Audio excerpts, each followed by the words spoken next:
ఇస్లాం ధర్మం కేవలం ఆరాధనలకే పరిమితం కాకుండా మనిషి జీవనంలోని ప్రతి అంశాన్ని, ముఖ్యంగా సామాజిక బాధ్యతలు, నైతిక విలువలు, ఇతరుల హక్కులను గౌరవించడం సమగ్రంగా బోధిస్తుంది.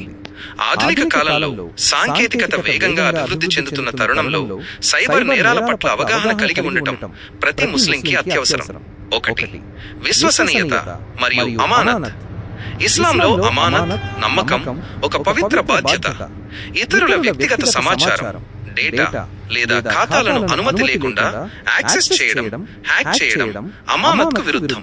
ఖురాన్ బోధన: విశ్వాసులారా, మీరు అల్లాహ్కు మరియు ప్రవక్తకు మోసం చేయకండి, అలాగే మీకు అప్పగించిన అమానత్ను తెలిసి మోసం చేయకండి. సూరహ్ అల్ అన్ఫాల్ 27:2. వ్యక్తిగత గోప్యతకు గౌరవం.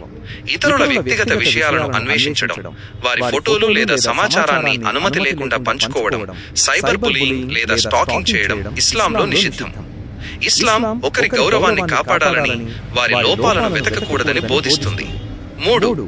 అసత్య ప్రచారాలు మరియు పుకార్లు, ఫేక్ న్యూస్.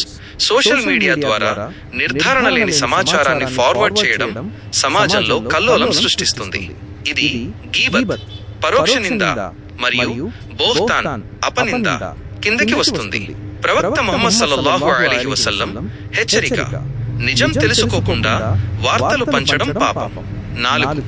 మోసం మరియు ఆర్థిక నేరాలు. ఆన్లైన్లో మోసాలు, ఫిషింగ్, నకిలీ లింకులు పంపి డబ్బు దోచుకోవడం ఇస్లాం ప్రకారం తీవ్ర పాపం. ఖురాన్ బోధన: మీరు పరస్పరం ఒకరి ఆస్తిని మరొకరు అక్రమంగా తినకండి. సూరహ్ అల్ బకరా 188. 5. నైతికత మరియు అశ్లీలత. డిజిటల్ మాధ్యమాల్లో అశ్లీలతను చూడడం లేదా వ్యాప్తి చేయడం ఇస్లామిక్ నైతిక విలువలకు విరుద్ధం. ఇవి వ్యక్తిగత జీవితం మరియు సమాజంపై ప్రతికూల ప్రభావం చూపుతాయి.